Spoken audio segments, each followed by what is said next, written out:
આપણે બનાવીશું street style pocket pizza, એ પણ સરળ રીતે.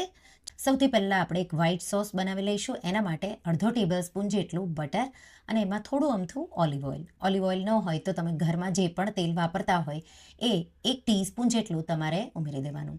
હલકું બે ગરમ થઈ જાય એટલે આપણે એમાં 1 ટેબલ સ્પૂન જેટલો ઘઉંનો લોટ ઉમેરી દઈશું અને એકદમ સારી રીતે મિક્સ કરી ઘઉંના લોટને શીરો આપણે જે રીતે શેકીએ એ રીતે તમારે શેકી લેવાનો છે.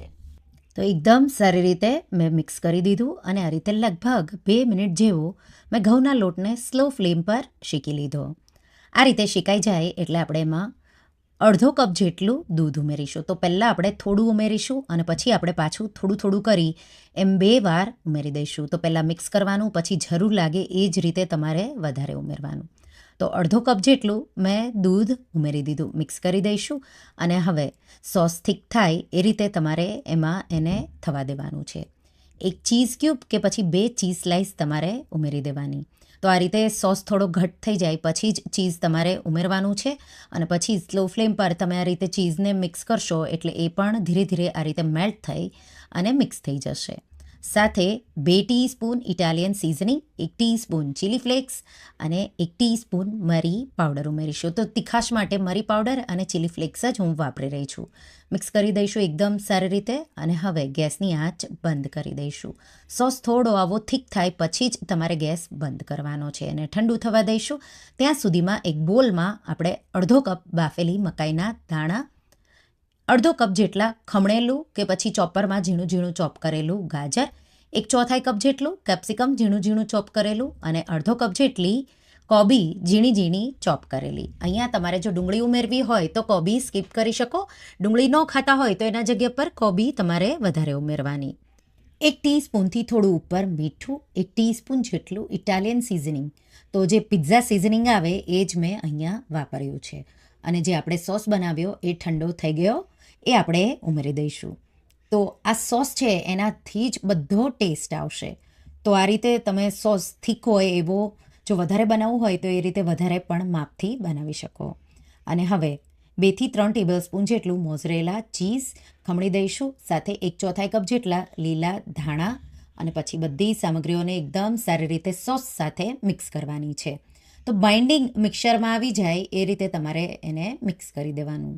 તો આ રીતે મેં મિક્સ કરી દીધું એકદમ સારી રીતે અને આપણું વેજીટેબલ મિક્સર પિઝા માટે રેડી થઈ ગયું છે.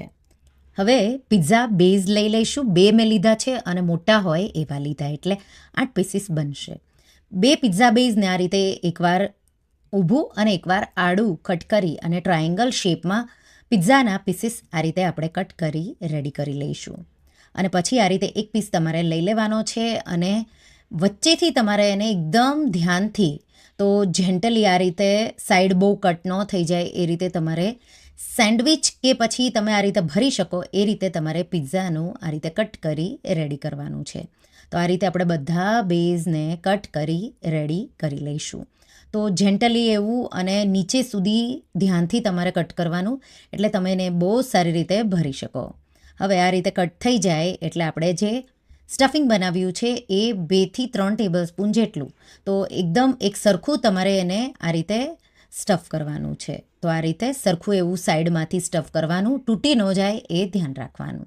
તો જેન્ટલી જ થોડી પ્રોસેસ કરવાની છે, નહીં તો 2 ભાગ એના થઈ જશે. તો એ જ રીતે હું બીજા બધા પણ ભરી રેડી કરી લઈશ. આ રીતે મેં રેડી કરી લીધા 4. અત્યારે બીજા 4 હું સાઈડમાં સાથે સાથે ભરતી જઈશ. હવે એક તવો લઈ લઈશું નોનસ્ટિક, હલકું એવું, એમાં બટર આ રીતે ફેલાવી દઈશું. ગેસની ફ્લેમ એકદમ લો રાખીશું અને આ રીતે જે પિઝા પોકેટ છે એ આપણે આ રીતે એને ગોઠવી દઈશું અને સ્લો ફ્લેમ પર 2 મિનિટ જેવું આપણે એને થવા દઈશું. તો એકદમ સ્લો ફ્લેમ પર 2 મિનિટ જેવું તમે થવા દેશો એટલે હલકો ગોલ્ડન સાથે ક્રિસ્પી એવો પાર્ટ નીચેનો થઈ જશે. વધારે ક્રિસ્પી કરવો હોય તો બટર તમે વધારે ઉમેરી અને વધારે પણ એને શેકી શકો. આ રીતે એક સાઈડથી એકદમ પરફેક્ટ એવું થઈ ગયું છે. ઉપરની સાઈડ થોડું બટર લગાવી દઈશું અને પાછું આપણે એને ફ્લિપ કરી દઈશું. તો આ રીતે તમારે જો વધારે ક્રિસ્પી કરવું હોય તો વધારે પણ કરી શકો. એ જ રીતે બીજી સાઈડ પણ મેં બટર બધાને લગાવી દીધું અને બીજા બધા પીસીસને પણ મેં આ રીતે ફ્લિપ કરી દીધા અને બીજી સાઈડથી પણ આપણે ગોલ્ડન એવું થવા દઈશું. અહીંયા જ્યારે તમે આ પિઝા પોકેટ ફેરવો ત્યારે એકદમ જેન્ટલી તમારે એને ફેરવવાના છે, નહીં તો સ્ટફિંગ છે એ બધું બહાર આવી જશે. તો આ રીતે પિઝા પોકેટ રેડી થઈ ગયા. આપણે એને બહાર કાઢી લઈશું અને ગરમા ગરમ આપણે એને સર્વિંગ પ્લેટમાં કાઢી અને સર્વ કરીશું.